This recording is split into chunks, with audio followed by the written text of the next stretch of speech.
আসসালামু আলাইকুম। আজ তৈরি করে দেখাবো আরেকটি নতুন রেসিপি, রেস্টুরেন্টের সালাদ।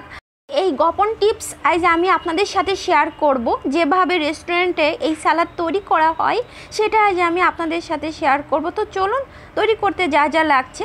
এদিকে আমি টক দই নিয়েছি। টক দই আমি 2 কাপ মতো নিয়ে পানি ঝরিয়ে নিয়েছি আগের থেকে, নইলে আবার পানি থাকলে সালাদে কিন্তু ভালো লাগবে না খেতে, আর টক ভাবও চলে যাবে। এদিকে আমি এইরকম শশা নিয়েছি। শশার ভিতরে কিন্তু বেশি শক্ত বীজ হলে এই সালাদ কিন্তু খেতে ভালো লাগবে না।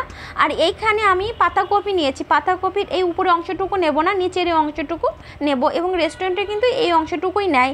আর এইখানে আমি কাঁচা টমেটো নিয়েছি। এর চেয়ে পাকা টমেটো নিলে পানি ছেড়ে দেবে। আর এইখানে আমার যা যা লাগছে, এখানে পাতাকপি কুচি নিয়েছি, 1 কাপ শশা নিয়েছি, 1 কাপ গাজর কুচি নিয়েছি, পেঁয়াজ এবং কাঁচামরিচ কুচি, টমেটো কুচি। সব সবজিগুলো আমি এক সমানভাবে কেটে নিয়েছি। আপনারা টমেটোর বদলে ক্যাপসিকাম দিলেও হবে।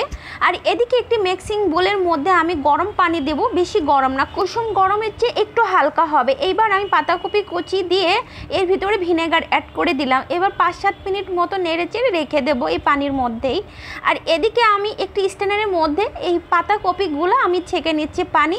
আমি পাতাকপিটা ড্রাই করে নেব, যাতে যখন আমি সালাদ তৈরি করব তখন পানি না যায়, এর জন্য। আর 1 কাপ আমি মেয়োনিজ দিয়েছি। মেয়োনিজটা আমার নিজের হাতের তৈরি।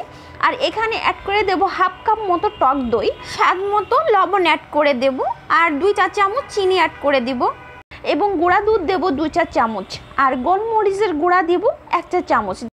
এইবার আমি সব উপকরণগুলো ভালো করে মিশিয়ে নেব, যাতে কোনো প্রকার লাম্পস না থাকে, সেদিকে খেয়াল রাখতে হবে।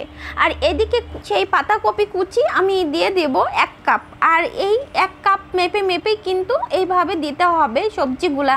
তো 1 কাপ আমি শসা নিয়েছি, 1 কাপ গাজর এবং 1 কাপ টমেটো কুচি, আর অ্যাড করে দেব কাঁচা মরিচ এবং কাঁচা পেঁয়াজ কুচি দিয়ে আমি ভালো করে মিশিয়ে নেব। তো এখনও যারা আমার চ্যানেলটাকে সাবস্ক্রাইব করেন নাই, তারা অবশ্যই আমার চ্যানেলটাকে সাবস্ক্রাইব করে নেবেন এবং পাশে থাকা ছোট্ট বেল বাটনটি ক্লিক করে নেবেন। তো দেখলেন তো কত সহজে রেস্টুরেন্ট স্বাদে এবং রেস্টুরেন্ট স্টাইলে আমার এই সালাদ তৈরি হয়ে গেল। আপনারাও কিন্তু ঝটপট এই রকম সালাদ তৈরি করে ফেলুন। আমার মতো সালাদ হয়তো এরকম খুঁজছেন এই সালাদ কিভাবে তৈরি করতে হয়। তো গোপন টিপস আজ আমি আপনাদের সাথে শেয়ার করলাম। তো একটি প্লেটে আমি সার্ভ করে আপনাদের দেখাচ্ছি। দেখেন কত সুন্দর হয়েছে আমার এই রেস্টুরেন্ট স্টাইলের এই সালাদ। তো আশা করি আমার ভিডিওটি আপনাদের ভালো লাগবে।